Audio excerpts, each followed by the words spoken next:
Welcome, travelers, to Adventures in Security. In this video, we explore secure coding practices and how to minimize risk due to unsafe coding practices. You can download the video script from the link below. Today, we're going to treat secure coding like an engineering workflow, not a pile of tips. We'll start by identifying common vulnerabilities attackers exploit. Then we'll look at how secure teams prevent those issues consistently through software assurance practices.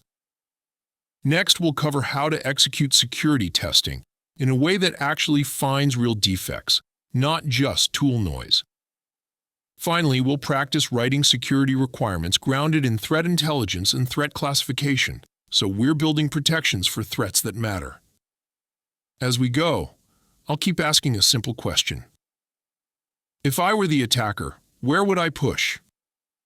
That mindset is the bridge between theory and secure code in production. To make this practical, we'll use a simple scenario, a web app and API called ShopFast. It has user accounts, orders, a payment workflow, and an admin dashboard, basically the kind of system many teams build. This matters because security is contextual. A blog site and a banking app have different priorities.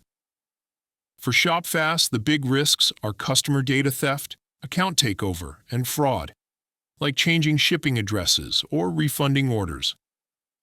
As we discuss vulnerabilities, I'll constantly connect them back to this scenario. Where does untrusted input enter? Where do permissions get checked? And what would be most damaging if an attacker succeeds? That's the habit you want to take into your real code base. Here's the mindset that drives secure code. First, treat all input as hostile. API payloads, headers, file names, query parameters, everything. Second, assume mistakes will happen. Even great developers miss edge cases. So we design for defense in depth. Third, reduce blast radius. Least privilege means, even if something goes wrong, the attacker can't do much. Finally, make failures safe. If an authorization check errors, the default should be deny, not allow. I tell students to think like seatbelts and airbags. Seatbelts prevent you from flying forward. Airbags reduce injury when something still goes wrong. Secure coding is both. Prevention plus damage control. Injection is one of the most common and most preventable vulnerabilities. It happens when untrusted data is treated like executable instructions, SQL queries, shell commands, even some NoSQL query objects. The mistake is usually the same, building a query or command by concatenating strings. The correct fix is also consistent. Use parameterized queries or safe library APIs that keep code and data separate. Then add guardrails. Validate the structure of input, like must be a UUID, instead of trying to block certain characters. And use least privileged service accounts so a successful injection doesn't automatically become a full database compromise. Injection prevention is a great example of secure coding being mostly about choosing the right patterns. Let's apply this. If you ever see a query built like where email equals plus email, that's a red flag. The safe version uses a placeholder, like a question mark or named parameter, and the driver binds the user's email value safely. Now, do we still validate? Yes. Validation isn't your primary injection defense, but it improves correctness and reduces weird edge cases.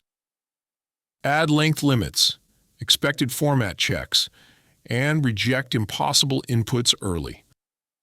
Finally, think about the database account. Does this endpoint really need write access? Many endpoints should be read only. That's how you turn one secure coding fix into multiple layers of protection. Broken authentication is when identity controls fail under real-world abuse. Common problems include weak password policies, poor credential recovery, and insecure session or token handling, like tokens that never expire or aren't validated correctly. In our ShopFast scenario, admin accounts are especially high risk, so MFA should be mandatory for administrative access and for sensitive actions like changing payout settings. On the engineering side, use short-lived access tokens, rotate refresh tokens, validate signatures correctly, and protect secrets and keys. Also pay attention to rate limiting and lockout behavior. Without it, attackers can brute force or credential stuff accounts. Authentication is not just login works. Its login stays safe when attacked. Access control bugs are everywhere because they're easy to miss in reviews. A classic example is IDOR, Insecure Direct Object Reference, where a user changes an ID in a URL and sees another customer's order. The key point is this: the UI is not security. Even if your front end hides the button, attackers can call the API directly. So authorization must happen server-side on every request that touches a protected resource. A helpful practice is to centralize authorization in a shared function or policy engine, so developers don't invent custom checks each time. User verification should be made for every HTTP request. Let's cover 3 modern gotchas. SSRF, server-side request forgery, happens when the server can be tricked into fetching a URL the attacker controls, often reaching internal services. Fix it with outbound allow lists, blocking link local and metadata IP ranges, and strict URL parsing. Insecure deserialization is when attacker-controlled data gets turned into objects in unsafe ways.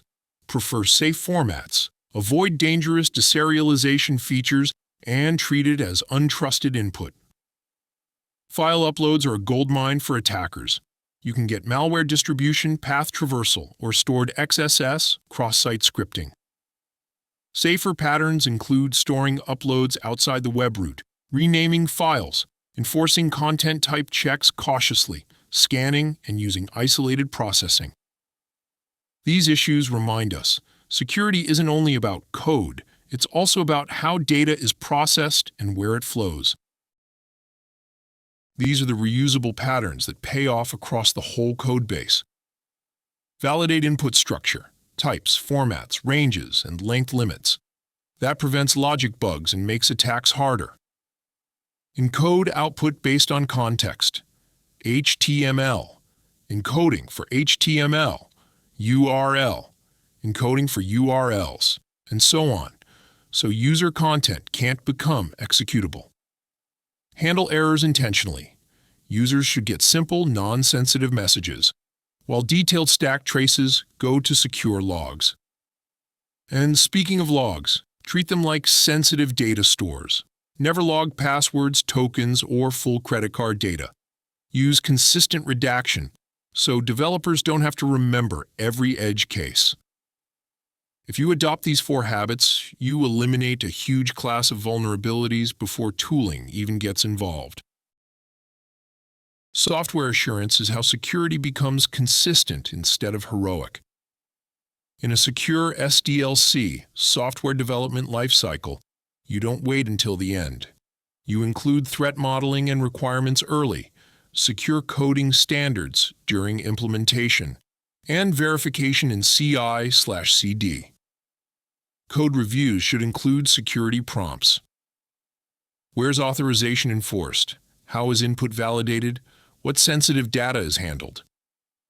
Supply chain matters too. Scan dependencies with SCA, track what you ship with an SBOM, and protect builds with signing or provenance controls where possible.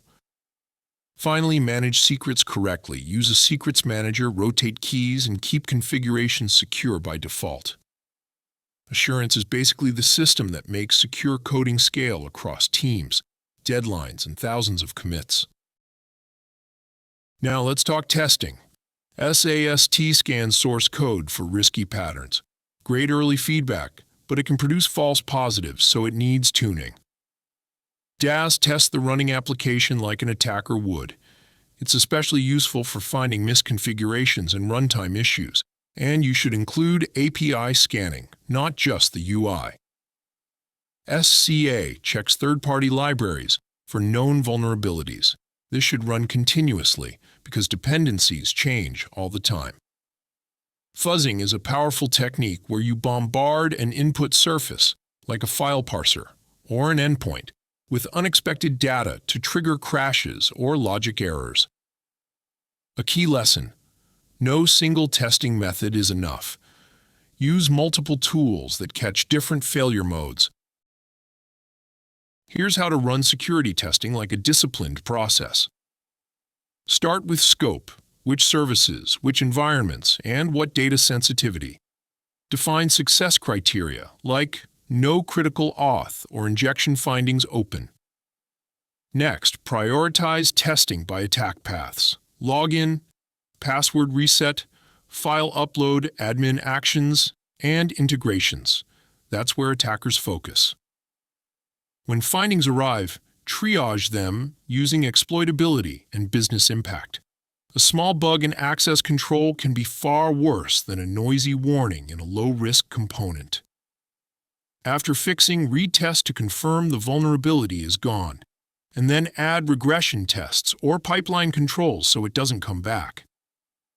Testing isn't just discovering issues, it's building a feedback loop that improves the product over time. Security requirements shouldn't be invented in a vacuum. Threat intelligence gives you evidence about how attackers operate, what they target, the techniques they use, and what's trending in the wild. Practical sources include your own incident history, security alerts, bug bounty patterns, and widely used knowledge bases like Attack. The workflow is: list your assets, list your entry points, and ask what the attacker wants: data theft, fraud, persistence, disruption. Then prioritize likely and high-impact threats. For Shop Fast, account takeover and payment fraud are top priorities, so requirements should focus heavily on auth hardening, access control, and monitoring. And remember, threats evolve. Requirements should be reviewed whenever features change, new integrations appear, or the threat landscape shifts. Threat classification helps you stop treating every risk as equal. A simple approach is STRIDE: spoofing, tampering, repudiation, information disclosure, denial of service, and elevation of privilege. Then you rate each threat using likelihood times impact. That rating drives engineering decisions. High-risk threats deserve stronger controls and more testing. The most important part is linking each threat to mitigations and verification. For example, elevation of privilege might map to centralized authorization checks and negative tests for IDOR. Also document assumptions. If you assume this service is internal only, write it down, because internal systems become exposed surprisingly often through misconfigurations. Classification turns security into a manageable backlog, not a vague fear. A good security requirement is testable. Use shall language. The system shall, and make it measurable. Here are examples for Shop Fast. The system shall require MFA for administrative access. The system shall enforce server-side authorization for all order resources. The system shall redact authentication tokens from logs. The system shall restrict outbound HTTP requests to an allow list to mitigate SSRF. Then add acceptance criteria. What evidence proves compliance? Unit tests, integration tests, DAST checks, or log review rules. Finally, tie each requirement back to a threat. If you can't name the threat, you may be writing security theater. Requirements grounded in intelligence and classification create a security program that is targeted, verifiable, and maintainable. Let's wrap with a workflow you can apply immediately. Start with threat intelligence. What do attackers actually do to systems like yours? Classify threats so you know what's urgent. Convert them into testable requirements. Then implement secure coding patterns, parameterized queries, strict server-side authorization, safe error handling, and safe logging. Add least privilege so failures don't become disasters. Build assurance into the SDLC, security-aware code reviews, automated scanning, and supply chain protections, like SCA and SBOM practices. Finally, execute security testing continuously and treat fixes as incomplete until you've added regression prevention. If you follow this loop, threats, requirements, secure implementation, assurance, and testing, you're not just writing secure code, you're running a secure engineering system. That's it for this video. If you learned anything, please remember to give us a thumbs up and subscribe. And until next time, be careful what you click.